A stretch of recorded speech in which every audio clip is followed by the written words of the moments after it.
ഉപദ്രവിക്കുക. Drive ചെയ്യാൻ ഞാൻ ഇരുത്തുന്നത് അതുകൊണ്ടാണ്, അത് അടങ്ങിയിരിക്കണം എന്ന് വിചാരിച്ചു. അല്ലാത്തപ്പോൾ എന്നെ പിച്ചും മാന്തും.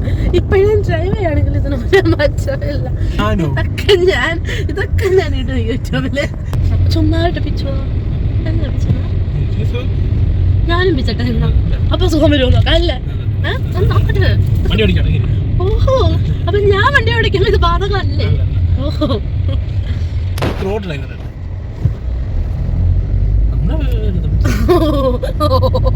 ഇതൊരു അഭിനന്ദനമാണോ അതോ കളിക്കലാണോ എനിക്ക് മനസ്സിലാവുന്നില്ല. എപ്പോ ആൾക്കാരെ ചിലക്കൊക്കെ സത്യമാണ്. പെടപ്പുക നമ്മൾ രാവിലെ പള്ളിയിൽ പോയായിരുന്നു. പള്ളിയിൽ പോയിട്ട് തിരിച്ചു വന്നപ്പം ഞാൻ ഇങ്ങനെ ചോദിച്ചു, നമ്മൾ രാവിലെ എണീറ്റ് പള്ളിയിലൊക്കെ പോയിട്ട് വന്നു. ഇനിയിപ്പോൾ കുക്കിംഗ് ഒന്നുമില്ല, കുക്കിംഗ് എല്ലാം ചെയ്ത് വെച്ചേക്കുക. സോ 2 ദിവസങ്ങൾ ഫുഡൊക്കെ ഇട്ടുണ്ട്. അപ്പോൾ എവിടെയെങ്കിലും പോയാലോ എന്ന് പറഞ്ഞു. അപ്പോൾ പോകണോ? ശരി എന്നാൽ പോയിക്കാം. അപ്പോൾ ഞാൻ ശരി എന്നാൽ പോയി പ്ലാൻ ഇടാൻ പറഞ്ഞു. അപ്പോൾ ഒരു ഗംഭീര പ്ലാനോട്ട് വന്നു. എന്തായിരുന്നു ആ പ്ലാൻ? Palm beach. ഞാൻ പോയിട്ടില്ല, പോയിപ്പോ ആളും പോയിട്ടില്ല. എന്തു ചെയ്യും അങ്ങനെ പറയില്ല. ഓപ്പറ ഹൗസ് കണ്ടു ഞാൻ വന്നതിന് ശേഷം. ഓപ്പറ ഹൗസ് അത്ര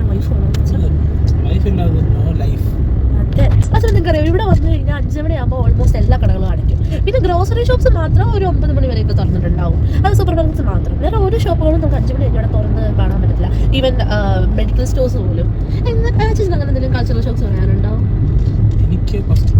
എനിക്കങ്ങനെ കൾച്ചറൽ ഷോക്ക് എന്ന് പറയാനായിട്ട്, ഞാൻ പഠിച്ചുകൊണ്ടിരുന്ന സമയത്ത് ഞാൻ ആദ്യമായിട്ട് ഞാൻ ജനിച്ചു വളർന്നത് മുഴുവൻ ഖത്തറിലായിരുന്നു. ഖത്തറിൽ നിന്ന് ഞാൻ ബോംബെ പഠിച്ചു.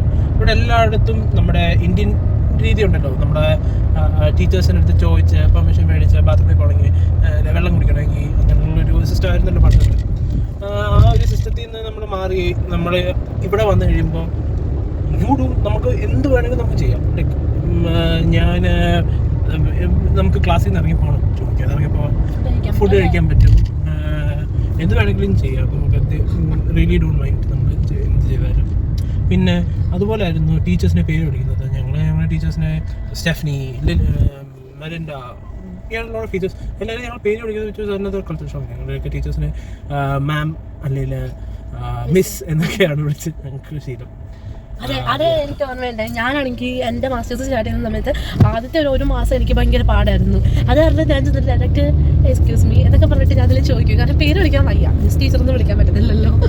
അതെ, എനിക്ക് റിലേറ്റ് ചെയ്യാൻ പറ്റുന്നുണ്ടായിരുന്നു.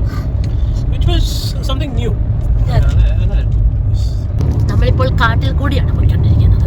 അവിടെ ഇവിടെ എല്ലാം കാടാണ്. ഈ കാട് ഫുള്ള് ഫോറസ്റ്റാണ്. ഫോറസ്റ്റ് ഫുള്ള് കാടാണ്. ചെറുതായിട്ട് എന്താണെന്ന് അറിയത്തില്ല. എനിക്ക് ഇങ്ങനെ എന്തെങ്കിലുമൊക്കെ പറയുമ്പോൾ ഒരു സന്തോഷം കിട്ടും. അല്ല, ഞാൻ ചുമ്മാ ഇരിക്കുമ്പോഴും ഇങ്ങനെയാണല്ലേ, എന്താണെന്ന് അറിയത്തില്ല. എനിക്ക് ഇങ്ങനെ എന്തെങ്കിലുമൊക്കെ പറഞ്ഞോണ്ടിരിക്കുന്നത് ഭയങ്കര ഇഷ്ടമാണോ? ഞാനും മര്യാദക്കാരൻ വേണ്ടൂല്ലേ? ഓഹോ, നമ്മള് കുറെ നേരമായിട്ട് പാമ്പിച്ച് പോകാൻ കാട്ടിൽ കൂടെ പോയിക്കൊണ്ടിരിക്കും. ഇപ്പൊ അങ്ങനെ കാട്ടിൽ അല്ല ബീച്ചിലെത്തും. അരമണിക്കൂർ കഴിഞ്ഞു, ഇനി 1 മണിക്കൂർ. നല്ല ഭംഗിയല്ലേ കാണാൻ? ഫുൾ കാട്, മല, അങ്ങനത്തെ സംഭവം. അങ്ങനൊരു സംഭവം കണ്ടോ, ഒരു വൈറ്റ്. നല്ല ഭംഗിയുണ്ട് കാണാൻ. ആക്ച്വലി നിങ്ങൾക്ക് എത്രത്തോളം കാണാൻ പറ്റും എനിക്കറിയത്തില്ല. നല്ല ഭംഗിയുണ്ട് ആക്ച്വലി 2 സൈഡും ഒക്കെ കാണാൻ. ഇവരിങ്ങനെ കാർവ് ചെയ്ത് ഇങ്ങനെ ആക്കിയേക്ക് തോന്നുന്നല്ലേ, റോക്സ് പൊട്ടിച്ച്. സിഡ്നിയിൽ പറഞ്ഞാൽ ഫുള്ള് പണ്ട് മൗണ്ടൻസ് ആയിരുന്നു അല്ലേ? ഞാൻ ബ്രിസ്ബെയിൻ റെയിൻ ഫോറസ്റ്റ് എന്ന് കണ്ടിട്ടുണ്ട്. അപ്പോൾ നമ്മൾ സിഡ്നിയുടെ ഒരു സൂപ്പർ ഫേമസ് ആയിട്ടുള്ള പാം ബീച്ചിൽ എത്തിയിരിക്കുകയാണ്. ഇത് CBDയിൽ നിന്ന് ഏകദേശം 40 കിലോമീറ്റേഴ്സ് അവയാണ്. ഇവിടുത്തെ ഒരു പാം ബീച്ച് എന്ന് പറയുന്നത് അബോറിജിനൽ ഗുരിങ്ങായി പീപ്പിളിൻ്റെ ട്രഡീഷണൽ ലാൻഡ് കൂടിയാണ്. വർഷങ്ങൾക്ക് മുന്നേ അവരിവിടെ ഫിഷിങ്ങും ഹണ്ടിങ്ങും കാര്യങ്ങളൊക്കെ ചെയ്തിട്ടുണ്ടായിരുന്നു. ഇപ്പോഴാണെങ്കിലും നമുക്ക് അതിൻ്റെ റോക്ക് എൻഗ്രേവിങ്സ് ഒക്കെ കാണാൻ പറ്റും. ഫിഷ്, കെങ്കാരു, സ്പിരിച്വൽ സിമ്പിൾസ് ഒക്കെയുള്ള. അതുപോലെ അപ്പോൾ ഈ ലാൻഡ് എന്ന് പറഞ്ഞാൽ ആക്ച്വലി ഓസ്ട്രേലിയൻ ഓൾഡസ്റ്റ് കൾച്ചർ എന്നൊരു പാർട്ട് കൂടിയാണ്. അതുപോലെ പാം ബീച്ചിലാണ് വെച്ചിട്ടാണ് ഹോം ആൻഡ് അവേ എന്ന് പറയുന്ന ഓസ്ട്രേലിയയുടെ ഫേമസ് സീരിയലിൻ്റെ ഷൂട്ടിംഗ് ചെയ്തിരിക്കുന്നത്.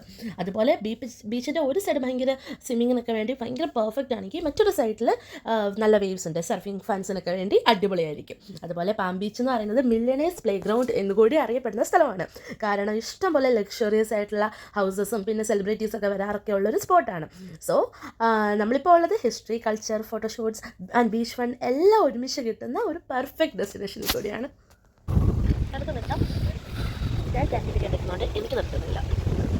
ഇവിടെ ആക്ച്വലി നല്ല ഏരിയ കേട്ടോ. ഇവിടെ അങ്ങോട്ട് കുറേ ഏരിയ ഗൂഗിൾ മാപ്സിനെ വിശ്വസിക്കരുത് ഗൈസ്.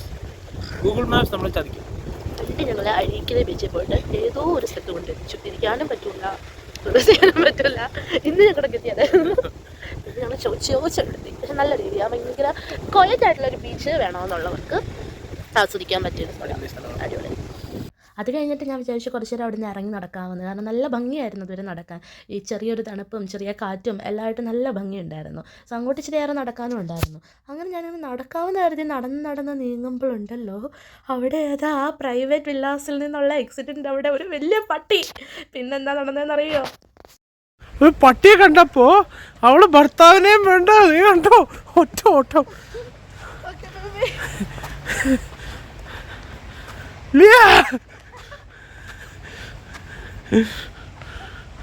നാറി വണ്ടി ഓടിക്കാൻ മടിയായതുകൊണ്ട്